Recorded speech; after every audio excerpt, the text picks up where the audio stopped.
talking about measures of variation. And remember, at the beginning, I think, of Chapter 2, they talked about CVDOT. C stood for center. V stood for variation. What was the D?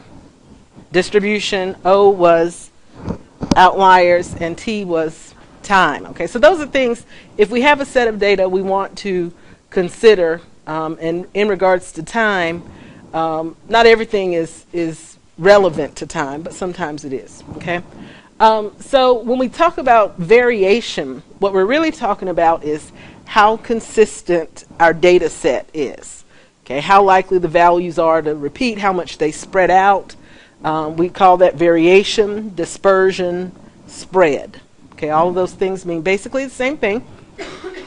And so I want you to consider these two banks. These are waiting times for two banks, First Valley Bank and Bank of the USA. And I want you to take a quick minute and pick a statistic to compute for the banks so that we can fill in this chart and compare the two of them. Okay, so everybody choose something different so that we can fill these in quickly. All right, so for First Valley Bank, for the mean at 7.1,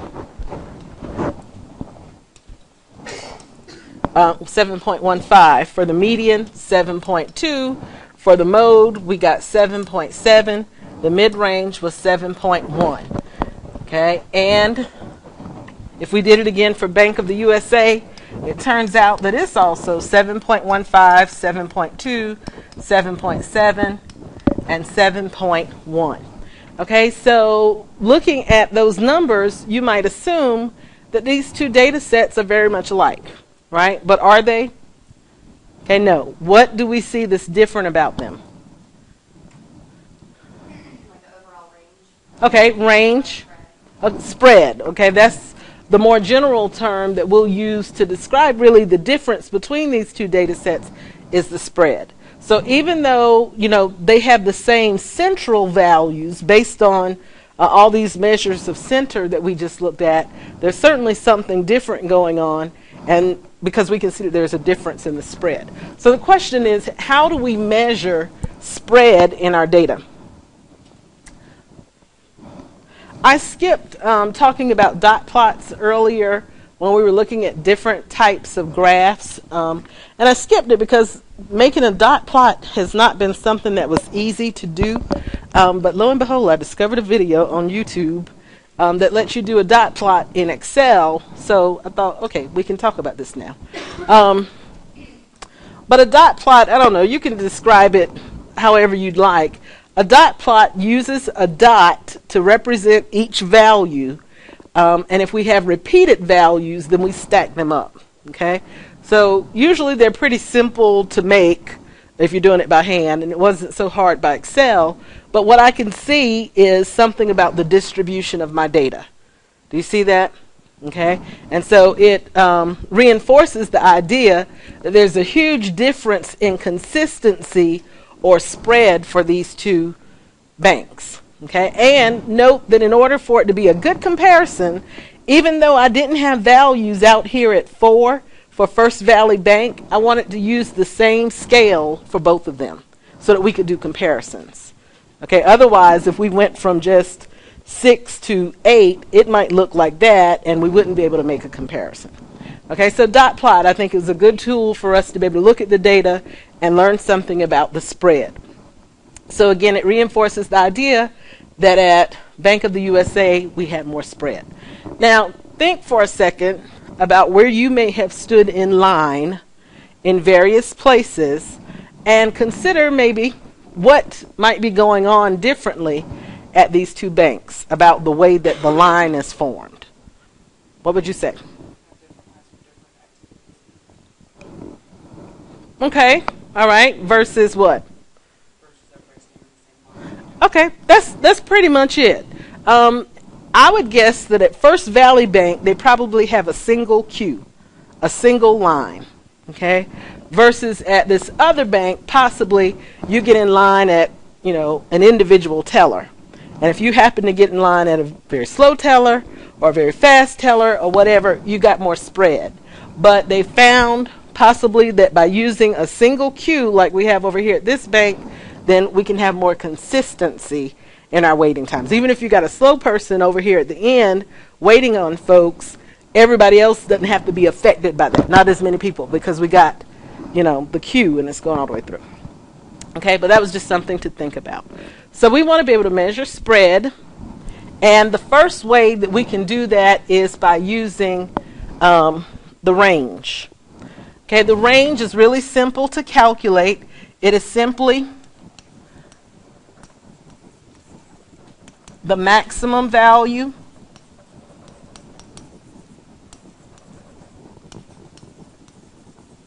minus the minimum value.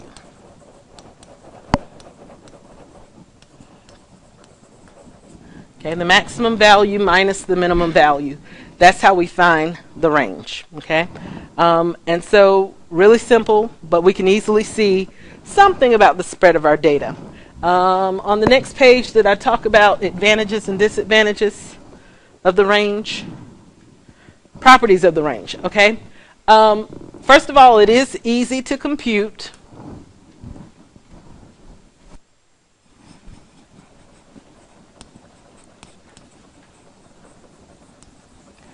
But generally, when we talk about advantages and disadvantages of these means, and or rather measures of center and measures of spread, we want to consider how many values go into the calculation and whether or not it's affected by extreme values. And so certainly with the range, it only uses two values.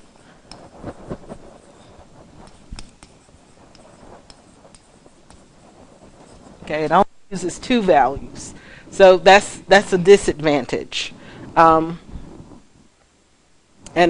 it's kind of, I guess, a moot point to talk about whether or not it's affected by extreme values, because they all will be. That's what we're talking about, is spread. Okay, so keep that in mind.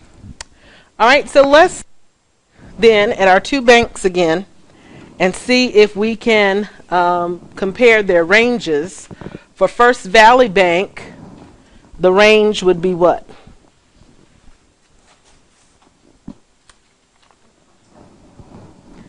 $7.1? What is it? Let's go back. All right, for First Valley, the highest value was 7.7. The lowest value is 6.5. So the range is what? 1.2. Very good. Okay.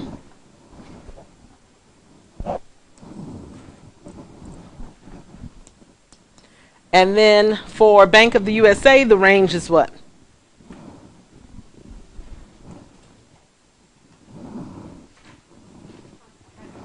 5.8? Okay, very good. All right, so we saw that First Valley was more consistent, and these values for the range show us that. I'm saying more consistent because this value is smaller. The smaller the measure of center, then the more consistent the data set. Okay? The smaller the measure of center, the more consistent the data set. And in fact, I should note before I forget that if we have a data set that has a measure of spread of 0, that means that all of the values were recorded to be exactly the same. Okay? All right, no spread. Every time we got the same value. All right, questions about the range. Very easy to compute, doesn't take all the values into consideration. We'll talk about some interpretations a little bit later for the range. Okay, good. All right, that was easy. All right, let's talk a little bit more about, we have some more data here. One more example about the range. Here were some of the enrolled credit hours for Math 120 students. And so what's the range of this data?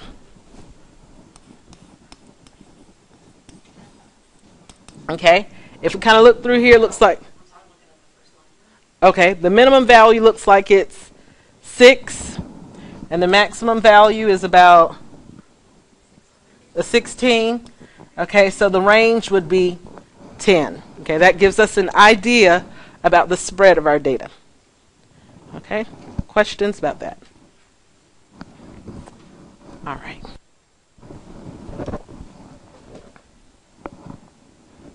Okay, standard deviation. I'm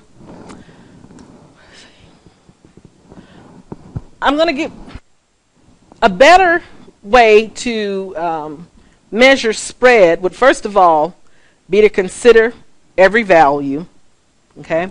And second of all, to consider spread around what?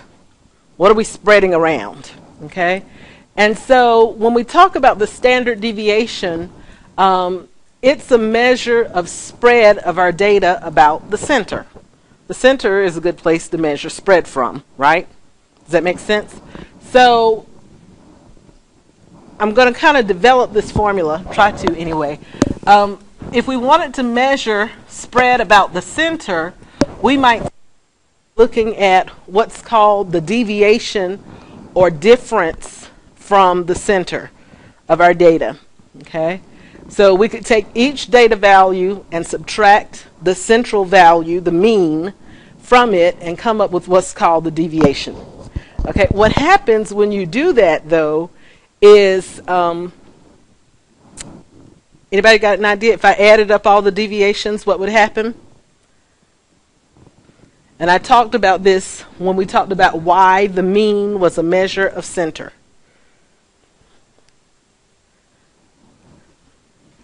If we were to take a data set and subtract the mean from each value and then add up all of those deviations, it comes up to 0 every time. Because the mean does what? Balances the weight of the data. Okay, that's something that I emphasized when we talked about the mean. So the sum of all of these deviations is 0. So that's not enough for us to measure spread if we get 0 every time. Some of the deviations are going to be positive, some are going to be negative. And then we add them all up and they come up to be 0. So to get rid of those positives and negatives, we square the deviations. Okay? This presents another problem, though, because now we've gone from whatever the original units were to units squared. Okay? But we're on our way to something. And so then we average these deviations. So we divide by the number of values, and we divide by one less. And the author goes into great detail about why we do that, and I'll mention it some more in a minute. Okay? But we still got those squared units. So to get rid of the squared units, guess what I'm going to do? Any guess? Take the square root. Okay? And so this is what we call the sample standard deviation. That's my formula for the sample standard deviation. Okay, you don't necessarily have to explain that again, but I like for you to kind of know where it came from. It didn't just drop from the sky. Okay. We also have a formula for the population standard deviation, which is going to be minus mu all over capital N. Okay. Okay, mu is the population mean. Okay, one of the things we talked about in the other class was the difference between symbols for parameters versus statistics. So these Greek letters usually represent population parameters, and then our Arabic or Roman letters represent our statistics. Okay, and that's something you want to be really clear on. You probably need to start a running list of these things. If we're talking about the mean,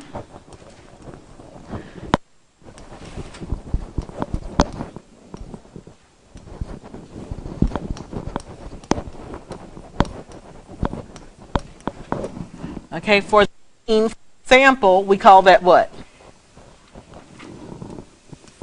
X bar. Okay? From a population, it's mu. Greek letter mu. And it looks like a U with two legs. Okay? All right, for the standard deviation,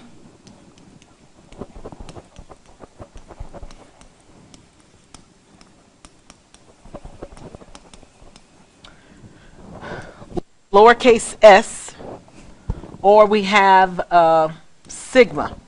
Okay, this is Greek letter sigma, lowercase sigma. And then the variance, which is what we had before we took the square root of that thing on the other page. The variance is s squared, or sigma squared. Okay, the sample statistics we usually can compute because we have sample data.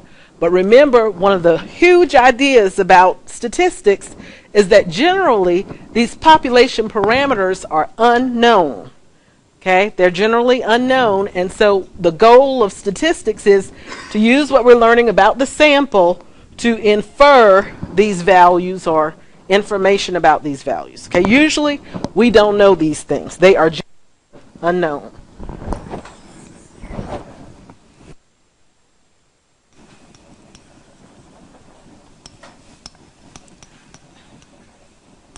Okay, generally unknown. All right, because the population is too large for us to put our hands on. Okay, so again, just going back to the notes here, I just wanted to put the symbols in. So we've got, for our standard deviation, it's lowercase s. The sample variance is lowercase s squared. Population standard deviation is lowercase sigma. Population variance is sigma squared. Often, when we're looking at data, we need to ask ourselves, where did this data come from? Did it come from a sample? Did it come from a population? If it's not clear to us, then we assume it's from a what? Sample. Because what? Can't get our hands on the population. It's usually too big. Okay? So usually we're talking about these things. While I'm here, let me flip back to the calculator and point something out to you. On the calculator, you'll notice that we have this SX and this sigma X. These two right here. Okay? The first one is the sample deviation, and the second one is the population. Because the calculator doesn't know if you gave it sample data or population data. So you have to decide which one is the right one. Usually we're using the sample standard deviation. Okay? Everybody okay with that? Why are they different? Because of the formulas that I just put on the board here. If I can get back there.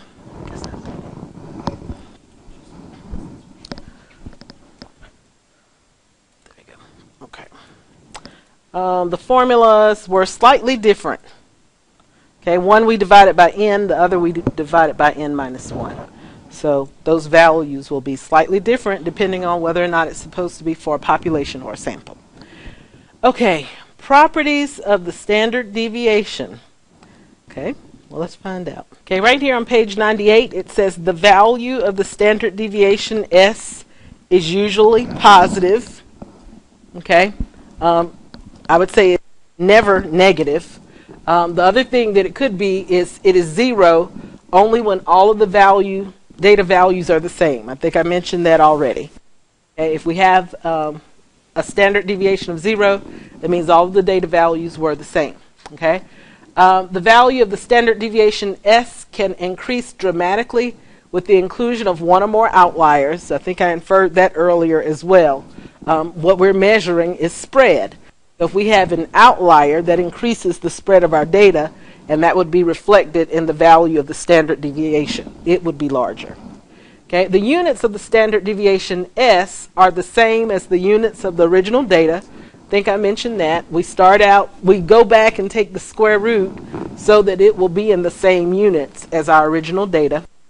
And then the sample standard deviation S is a biased estimator of the population standard deviation as described in part 2 of this section. I'm not concerned with you knowing that so much. Okay, but these three other things you should